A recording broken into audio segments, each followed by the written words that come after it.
O Tabernáculo de Moisés. Parte 10.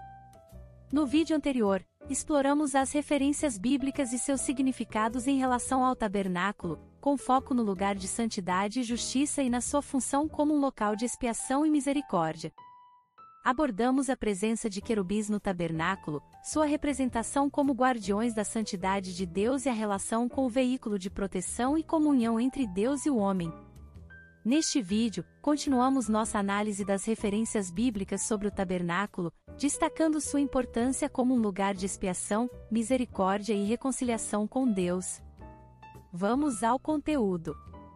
É importante notar que esta estrutura é chamada de trono de misericórdia e refere-se ao lugar de santidade, justiça e retidão, lugar de expiação e propiciação, lugar de misericórdia e reconciliação, lugar da glória de Deus, lugar de comunhão entre Deus e o homem redimido, lugar sobre o qual é invocado o nome do Senhor.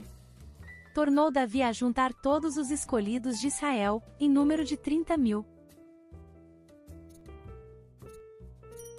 E se levantou, e partiu com todo o povo que tinha consigo, de Balá de Judá, para fazer subir dali a arca de Deus, sobre a qual se invoca o nome do Senhor dos Exércitos, que habita entre os querubins. 2 Samuel 6 verso 1 e 2. Com 2 querubins de ouro batido nas extremidades da tampa. Faça um querubim numa extremidade e o segundo na outra, formando uma só peça com a tampa. Êxodo 25 do verso 18 ao 20. Através do Antigo Testamento, os querubins sempre estão relacionados com o julgamento do pecado. Eles são os guardiões da santidade de Deus, assim como de tudo que pertence à obra da redenção, afinal os querubins guardavam o caminho para a árvore da vida com a espada flamejante, a leste do jardim do Éden. E fez o Senhor Deus a Adão e a sua mulher túnicas de peles, e os vestiu. E disse o Senhor Deus: Eis que o homem se tornou como um de nós, sabendo o bem e o mal. Agora, pois, para que não estenda a mão e tome também da árvore da vida, e coma, e viva eternamente. O Senhor Deus, pois, o lançou fora do jardim do Éden, para lavrar a terra de que fora tomado. E, havendo lançado fora o homem, pôs querubins ao oriente do jardim do Éden, e uma espada flamejante que se revolvia, para guardar o caminho da árvore da vida. Gênesis 3 do verso 21 ao 24. Figuras dos querubins foram bordados no véu. Pelo novo e vivo caminho, que ele nos consagrou, através do véu, isto é, da sua carne.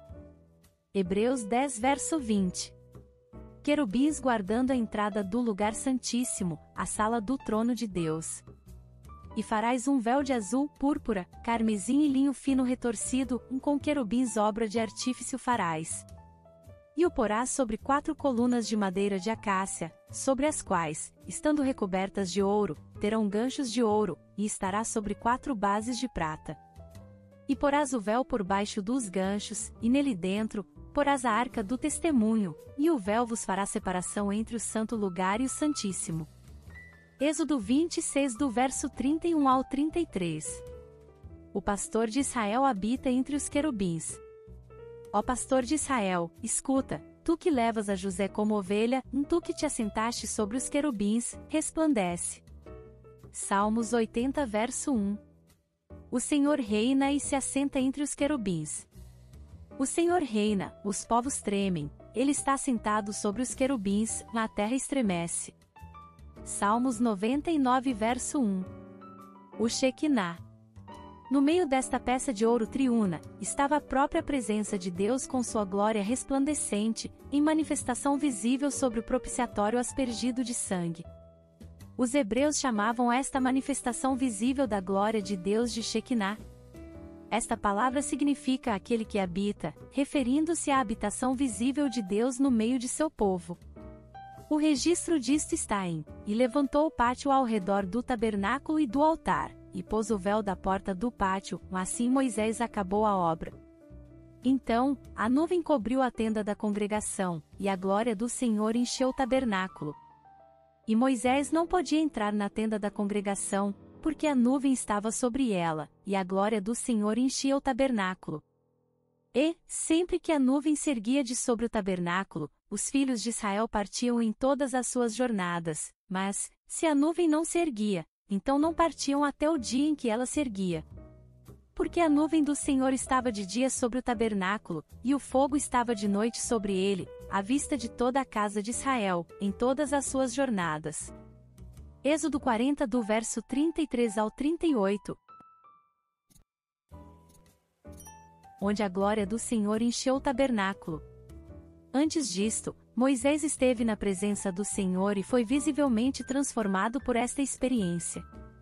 E aconteceu que, descendo Moisés da montanha de Sinai, com as 2 tábuas do testemunho na mão, quando desceu da montanha, não sabia Moisés que a pele do seu rosto resplandecia, depois de haver falado com Deus. Vendo, pois, Arão e todos os filhos de Israel a Moisés, e eis que a pele do seu rosto resplandecia, e temeram chegar-se a ele. Então Moisés os chamou, e Arão e todos os príncipes da congregação voltaram-se para ele, e Moisés falou com eles. Depois, chegaram todos os filhos de Israel, e Moisés lhes deu em mandamento tudo o que o Senhor lhe tinha falado no monte Sinai. Quando Moisés acabou de falar com eles, pôs um véu sobre o seu rosto. Mas, sempre que Moisés entrava na presença do Senhor, para falar com ele, tirava o véu, até que saía, e, saindo, dizia aos filhos de Israel o que lhe fora ordenado. E os filhos de Israel viam a face de Moisés, que resplandecia, e Moisés punha o véu sobre o rosto, até que entrava para falar com ele. Êxodo 34 do verso 29 ao 35. A presença de Deus era tão visível na arca que quando esta seguia adiante ou parava, Moisés dirigia-se a ela como o Senhor.